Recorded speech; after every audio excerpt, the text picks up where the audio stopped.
अस्सलाम वालेकुम, मेरा नाम कदस भाई।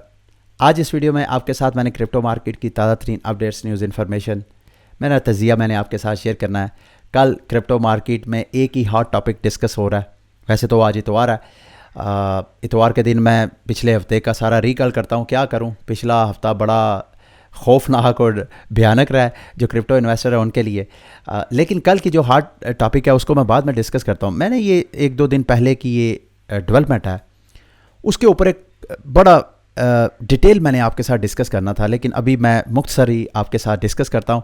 जो इस वक्त हॉट टॉपिक है क्रिप्टो का, उसको मैं बाद में लाजमी डिस्कस करना चाहता हूँ। जो ग्लोबल पॉलिटिक्स है, जो ग्लोबल जियो पॉलिटिक्स है, आलमी सियासत है, वो ऐसा करवट ले रही है जिसकी वजह से मैं being a crypto market investor या मेरी जो कम्युनिटी है उनके लिए मेरी नज़र में उम्मीद की नई किरणें नज़र आ रही हैं। क्यों? अमेरिका सुपर पावर है, उसकी करेंसी सारी दुनिया के जो सेंट्रल बैंक है उसकी करेंसी अपने पास रिजर्व में रखती है और अपनी मॉनेटरी पॉलिसीज़ इशू करती है, फिस्कल पॉलिसी, सब कुछ जो है अमेरिकी डॉलर के ऊपर बेस है। अब अमेरिकी जो सुपर पावर है उसको डेंट पड़ रहे हैं। ये आपके साथ मैं न्यूज़ शेयर कर रहा हूँ। वॉल स्ट्रीट जर्नल ने रिपोर्ट किया है कि चाइना ने सऊदी अरब और ईरान जिनकी दहाइयों पुरानी मुखासमत है, लड़ाई झगड़े हैं, उसके दरमियान सुलह कराने की कोशिश कर रहा है। जियो पॉलिटिक्स क्यों टर्न हो रही है? अमेरिका की जो फॉरेन पॉलिसी है, अगर मैं गलत नहीं हूँ तो उनकी फॉरेन पॉलिसी ये है कि ममालिक को आपस में लड़ाओ। सारे जो हमसाया ममालिक खसूसन वो एक दूसरे ममालिक के दरमियान इस तरह की उनकी फॉरेन पॉलिसी है कि वो ममालिक को आपस में लड़ाते हैं और उन ममालिक, और हैरान कुन बात यह है कि दोनों ममालिक को वो असला बेचते हैं या बराह रास्त या बिलावास्ता किसी और कंट्री के ज़रिए, प्रॉक्सी कंट्री के ज़रिए अमरीकी जो है अपना असला बेचते हैं और वो लड़ते मरते हैं। चाइना की फॉरेन पॉलिसी बिल्कुल डिफरेंट है, जिस वजह से मुझे ऐसे लग रहा है कि चाइना अब ग्लोबल पावर बनने के एक स्टेप आगे चला गया। चाइना की पॉलिसी यही है कि आपस में लड़ो झगड़ो नहीं, एक दूसरे के साथ फ्रेंडली तरीके से रहो, एक दूसरे के साथ तिजारत करो, अपनी कौम का, अपनी रियासत का सोचो। चाइना की ये जो फॉरेन पॉलिसी है ये आहिस्ता आहिस्ता सारी कंट्री, अब कोई बंदा सोच सकता था कि सऊदी अरब अमेरिका के चुंगल से बाहर जा सकता है, अभी कंफर्म नहीं है, लेकिन ये जिस जानिब आहिस्ता आहिस्ता सऊदी अरब बढ़ रहा है उसकी अमेरिका के ऊपर डिपेंडेंसी जो है आहिस्ता आहिस्ता मिनिमम, और चाइना जो है उसका कंट्रोल बढ़ता जा रहा है। अब इस सारी चीज़ों का मेरे क्रिप्टो इन्वेस्टर और आप लोगों के साथ क्या ताल्लुक़ है? देखिए, दुनिया ऑलरेडी US डॉलर को ग्लोबल रिजर्व रख के उसके नताइज भुगत रही है और भुगत चुकी है। जैसे ही अमेरिका अपना इंटरेस्ट रेट बढ़ाता है, दुनिया के सारे इन्वेस्टर अपने ममालिक से कैपिटल निकाल के अमेरिका की तरफ फेंकना शुरू कर देते हैं क्योंकि वो ग्लोबल रिजर्व है। अब अगर चाइना अमेरिका को रिप्लेस करता है तो दुनिया नहीं अफोर्ड कर सकती किसी और करेंसी को कि वो ग्लोबल रिजर्व हो, तो फिर मुतबादल क्या है? मेरी नज़र में इस वक्त जब मैं आपके साथ वीडियो रिकॉर्ड कर रहा हूँ तो मुतबादल, बेहतरीन मुतबादला है बिटकॉइन। नस्ल इंसानी ने इस जैसा और कोई ग्लोबल एसेट नहीं देखा। क्यों? अगर सोना भी हर साल तकरीबन 2% उसकी सप्लाई जो है वो इंक्रीज़ होती है, और हर 50 साल बाद सोने की इस वक्त जितनी सप्लाई है 50 साल बाद उसकी सप्लाई डबल हो जाएगी। बिटकॉइन के साथ ऐसा नहीं है। इसको मैं इंटेंसिवली डिस्कस करना चाहता था, सिर्फ बिटकॉइन नहीं, मार्केट के और जो क्रिप्टो करेंसीज है वो कैसे इस सारे बदलती सूरत हाल में से फ़ायदा उठा सकती थी, उसको डिस्कस करना चाहता था। किसी वक्त और इंशाल्लाह डिस्कस करूँगा, लेकिन ये डेवलपमेंट थी वो मैं आपके साथ शेयर करना चाहता था। अभी आते हैं मार्केट के हॉट टॉपिक की तरफ। कल जो मार्केट का दूसरा बड़ा स्टेबल कॉइन है USDC, वो डीपैच हुआ। इस डीपैच के दौरान मार्केट में पैनिक हुआ मैं, और हैरान हूँ मैं इस बात पर कि इस स्टेबल कॉइन के डीपैच होने की वजह से मार्केट में कोई बहुत ज़्यादा पैनिक नहीं नज़र आया। हालांकि इसका मार्केट में अच्छा खासा रिपल इफेक्ट होना है अगर इसको कुछ होता है। बल्कि इसमें क्या हुआ कि जो मार्केट के बड़े बड़े प्लेयर्स हैं उन्होंने आर्बिट्राज किया, यानी विटालिक बटरन का कल सोशल मीडिया पे शेयर किया जा रहा है कि जैसे ही USDC डीपैच हुआ, विटालिक बटरन ने भी इसमें अच्छा खासा प्रॉफिट टेकिंग की।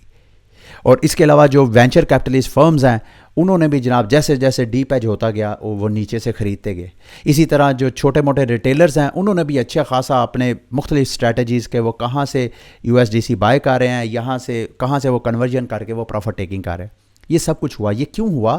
क्योंकि सबको कॉन्फिडेंस था कि ये लाजमी रीपैच होगा। ऐसा होता है या नहीं, इसके लिए हमें थोड़ा इंतज़ार करना पड़ेगा। कल का और परसों का दिन बहुत ज़्यादा ज़रूरी है। سب سے پہلے یہ ہوا کیوں، یہ یو ایس ڈی سی کیوں ڈی پیج ہوا؟ دو وجوہات تھی. نمبر ون تو یہ، کل بائنانس نے اور کوائن بیس نے، مارکیٹ کی سب سے بڑے لیکوڈ ٹریڈنگ پلیٹ فارم نے اناؤنسمنٹ کی کہ وہ یو ایس ڈی سی کی کنورژن ڈالر میں یا دیگر کرنسیز میں انہوں نے کنورژن بند کر دی. اس سے مارکیٹ میں پینک آیا.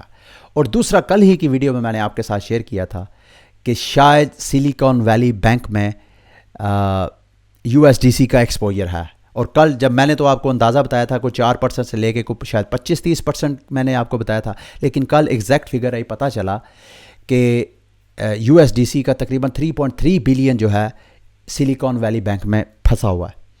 اب یہ دو فیئر تھی، کیونکہ سلیکان ویلی کے بارے میں اچانک خبریں آنا شروع ہو گئی کہ بینک رن شروع ہو گیا. تو اس دو خبروں کی وجہ سے یو ایس ڈی سی، جن کے پاس یو ایس ڈی سی تھا انہوں نے کنورٹ کرنا شروع کیا. اس سے یو ایس ڈی سی کی سپلائی بڑھتی گئی اور جو تھا وہ اس وجہ سے وہ ڈی پیج ہو گیا.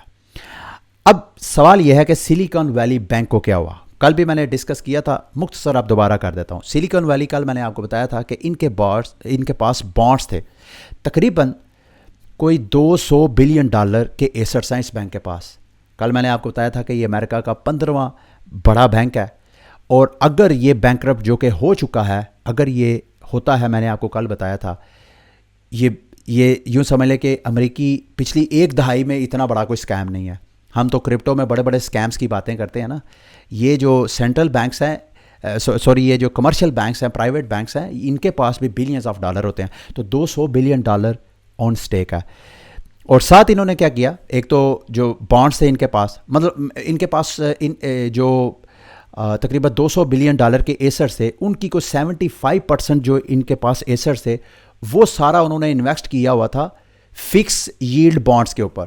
اس میں نقصان کیا تھا کہ اس وقت جو امریکہ میں انٹرسٹ ریٹ ہے وہ 4.75% پہ ہے، جبکہ ان کے پاس جو فکس بانڈس تھے جن کی جو میچورٹی تھی کوئی 5 سال سے زیادہ، 5 سال سے 10 سال، تو اس کی جو پرسنٹیج تھی وہ 1 کچھ پرسنٹیج تھی.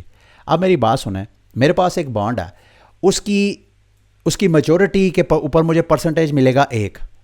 جب میں مارکیٹ میں وہ بانڈز بیچنے جاؤں گا تو میرے سے وہ کون خریدے گا؟ جبکہ مارکیٹ میں آلریڈی 4% پہ بانڈ مل رہا ہے اور اس کی میچورٹی بھی اتنی لمبی نہیں اور وہ فکس بھی نہیں ہے. تو میں جب بیچنے جاؤں گا تو جو بائر ہے میرا، وہ میرے 1% والے کو پریفر کرے گا یا کہ 4% والے کو؟ اوبویسلی 4% والے کو. تو انہوں نے 75% جو اپنے ایسٹس تھے وہ فکس ییلڈ کے اوپر انویسٹ کیے ہوئے تھے. اب وہ ان کو فیئر تھا مزید انٹرسٹ ریٹ بڑھے گا، مزید ان کے بانڈس کی جو ویلیو ہے وہ ڈاؤن ہوگی. اس ڈر سے انہوں نے اپنے بانڈس مارکیٹ میں 1.8 بلین لاس میں سیل کر دیے. اب یہ جو بینک ہے 1.8 بلین لاس میں چلا گیا. اب اس لاس کو کور کرنے کے لیے جو انہوں نے مزید کوشش کی، وہ مزید ان کے تابوت میں آخری کیل ٹھونکی انہوں نے خود. اس کے لیے انہوں نے جو اپنے سٹاکس تھے وہ جناب سیل کرنا شروع کر دیا کہ لاس کور کریں. جب سٹاک مارکیٹ، اوپن مارکیٹ میں نے سیل کرنے شروع کیے، مارکیٹ میں اور پینک پھیلا. تو اس طرح بینکر لوگوں نے اپنے پیسے نکالنے شروع کیے. جب لوگوں نے اپنے پیسے نکالنے شروع کیے تو آلریڈی کل بھی میں نے آپ کو بتایا، ٹائم ٹو ٹائم بتاتا آتا ہوں کہ دنیا کے سارے بینک جو ہے، ہم کرپٹو مارکیٹ میں تو روتے رہتے ہیں نا کہ یوزرز کے فنڈ لیتے ہیں تو آگے اتنے فنڈز ہوتے نہیں ہیں جتنے آگے ٹوکن ایشو کر دیتے ہیں. یہ ساری دنیا کی ساری اکانومی اسی چیز پہ کھڑی ہے. یہی چیز کرپٹو مارکیٹ میں بھی ہے. تو ہم کرپٹو مارکیٹ کو روتے رہتے ہیں، سب یہی ہے. تو اب یہ جو انہوں نے بینک رن سٹارٹ ہوا، تو یہ چونکہ سارے فریکشنل بینک ہے، یعنی فریکشنل بینک کا مطلب یہ ہے کہ آپ یہاں پہ $100 ڈپازٹ کرتے ہیں، بینک آپ کا $100 رکھ کے آگے جو ہے $1000 ادھار دے دیتا ہے. تو اسی طرح پھر ان سے جو پیسے آتے ہیں وہ رکھ کے ان کے بدلے، اسی طرح ایک سرکل ہے فریکشنل سارا بینک. تو جب بینک رن ہوتا ہے تو بینک کے پاس پیسے تو ہوتے ہی نہیں ہیں. تو اس وجہ سے جو ہے وہ یہ کلیپس ہوا. اب اس کا ایکسپوجر کس کس تک ہے وہ آپ کو ذرا سمجھنا بہت ضروری ہے. سرکل کا جو ہے 3.3 بلین سرکل کا ادھر سٹک ہے. 2.85 بلین جو مارکیٹ کا دوسرا بڑا وینچر کیپٹلسٹ فرم ہے A16Z کے نام سے، ان کا بھی تقریباً 2.8 بلین ہے یہ کرپٹو مارکیٹ کا. اگر U S D C circle کو کچھ ہوتا ہے، اگر تو ویسے تو ایسا نہیں ہوتا، لیکن اگر ایسا ہوتا ہے تو بہت بڑا مسئلہ ہے. پیراڈائم کا بھی اسی سلیکان بینک کے ساتھ 1.72 بلین کا ایکسپوجر ہے. پینٹارا کیپٹل، بلاکیفائی، روبلاکس، یہ وہ سارے نام ہیں بڑے بڑے. पायोनियर जो बैंक है पेमेंट प्रोसेसर, और अगर इस बैंक को कोई मसला होता है तो वैसे तो मैं आपको सोल्यूशन भी इस हवाले से जो हैं वो आपको शेयर करता हूँ। तकरीबन 40,000 स्मॉल बिजनेसेस हैं। अभी ये जो सिलिकॉन वैली बैंक है इसको अमेरिका की जो FDIC है, फेडरल डिपॉजिट इंश्योरेंस कॉरपोरेशन, जो कि बैंकों में डिपॉजिट की इंश्योरेंस होती है, उन्होंने इस बैंक को शट डाउन कर दिया और सारे एसेट जो हैं अपनी कस्टडी में ले लिए। लेकिन उन्होंने कहा है कि ऐसे वो तमाम डिपॉजिटर जिनका 2.5 लाख से कम 2.5 लाख तक जिनके डिपॉजिट्स हैं, उनके डिपॉजिट इंश्योर्ड हैं, यानी बैंक के एसेट्स बेच के उनको पैसे वापस किए जाएंगे। जिनका 2.5 लाख से ज़्यादा है उनको नहीं किए जाएंगे। आप इमेजिन करें कि इस बैंक के पास जो कि $200 बिलियन से ज़्यादा का इनके पास एसेट्स है, जो 2.5 लाख से ज़्यादा के डिपॉजिटर्स हैं वो भी तकरीबन 70-80% हैं, यानी 70-80% जो सरमाया है वो इंश्योर्ड ही नहीं है। लेकिन बहरहाल इस बैंक के साथ 40,000 छोटे छोटे बिजनेसेस हैं, दीगर बैंक्स इसके साथ लिंक हैं। क्रिप्टो मार्केट में कौन कौन से लें? फ्रैक्स जो एक DeFi प्रोजेक्ट है, वो तो सारा है टोटली बैक्ड ऑन USDC। अगर USDC को कोई मसला होता है तो फ्रैक्स गया। फिर उसके बाद डाई का जो मेकर डाओ है, ना सिर्फ उनका स्टेबल कॉइन बल्कि उनके जो अपना MKR टोकन है उसकी प्राइसेस अफेक्ट हो सकती है। फिर दीगर जो स्टेबल कॉइन है MIM जो है, ये सारे। और इसके अलावा जो सिलिकॉन वैली बैंक है, अगर उसको कोई मसला होता है तो उसके साथ जो दीगर बैंक्स हैं उनको भी मसला होगा, जिसमें फर्स्ट रिपब्लिक, सिग्नेचर बैंक। कल मैंने आपको बताया था कि सिल्वर बैंक के बाद अब सारे जो हैं वो क्रिप्टो फर्म जो हैं वो सिग्नेचर बैंक की तरफ जा रही हैं। और अगर सिलिकॉन वैली को कुछ होता है तो सिग्नेचर बैंक भी उससे अफेक्ट होगा। फिर वेस्टर्न अलायंस, ये 3-4 ऐसे बड़े बड़े हैं जिनको अफेक्ट हो सकता है। लेकिन सलूशन क्या है? सलूशन पहले नंबर पे तो ये ब्लूमबर्ग की रिपोर्ट है, मैं वो आपके साथ शेयर करना चाहता हूँ। फ़िलहाल जो अगर हम देखें USDC के जो ऑनर है, फाउंडर हैं, उन्होंने ट्वीट किया जी कि पहले नंबर पे आपको डरने घबराने की ज़रूरत नहीं है। $40 अरब का हमारे टोटल एसेट्स हैं, वो सारे के सारे हमारे पास हैं, वो कहीं नहीं गए। सिर्फ 3.3 बिलियन का मसला है, वो भी मंडे को जैसे ही बैंक ओपन होंगे, हमने जुम्मे रात को, यानी सिलिकॉन वैली बैंक के को बंद करने से पहले हमने जुम्मे रात की अपनी विड्रॉवल कमांड दी थी। और जैसे ही मंडे को मार्केट्स दोबारा ओपन होंगी तो FDIC सबसे पहले हमारी जो है प्रोसेस करेंगे पेमेंट। ये 3.3 बिलियन का अगर 30-50% भी मिल जाता है, जो कि मंडे या ट्यूसडे तक जा सकता है, मंडे ट्यूसडे को अगर वो वापस दे देते हैं तो इस वक्त जबकि 3.3 बिलियन के का मकरूज़ है, इस हालत में भी ये 97% के ऊपर है। आप इमेजिन करें कि वो जो 3.3 बिलियन का 50% और आ जाता है तो मेरी असेसमेंट के मुताबिक इसको $1 पेज होने से कोई रोक नहीं सकता। दूसरा, अब आते हैं सिल्वर बैंक को। सिल्वर बैंक को बचाने के लिए अमेरिकी इंतज़ामिया जो है वो एक्टिव हो गई है। कुछ तो ये रिपोर्ट कर रहे हैं कि शायद इलन मस्क को भी लोग सोशल मीडिया पे ऑफ़र करवा रहे हैं। इलन मस्क ने भी कहा जी कि मैं भी ओपन हूँ, अगर मुझे कोई बेचना चाहता है ये बैंक तो मैं वो भी ख़रीद सकता हूँ। आई डोंट नो, ऐसा नहीं होता। लेकिन US इंतज़ामिया इस वक्त एक्टिव है, क्योंकि अगर सिलिकॉन वैली बैंक जो है वो उसमें कोई गड़बड़ होती है तो उसके कंडेंशियन इफेक्ट दीगर बैंकों के ऊपर ना सिर्फ होंगे बल्कि जो छोटे छोटे स्टार्टअप हैं जिससे अमेरिकी इकॉनमी जो है वो अच्छा खासा मुतासर हो सकती है।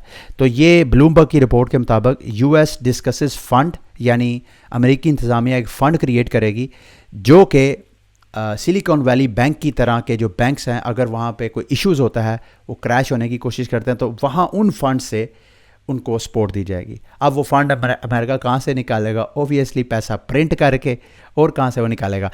तो ये सारी जो डेवलपमेंट है ये मैंने आपके साथ शेयर किया है। सोल्यूशन की बात की जाए तो एक तो सोल्यूशन जो विड्रॉवल वगैरह इन्होंने रोकी है वो है, जब तक दोबारा $1 पेज नहीं होता उस वक्त तक विड्रॉवल जो है USDC को रोक देनी चाहिए, क्योंकि अगर विड्रॉवल कंटिन्यू की तो लोग पैसे खौफ की वजह से निकालते जाएंगे, उससे मज़ीद पैनिक आएगा, तो वो सिलसिला सही नहीं है।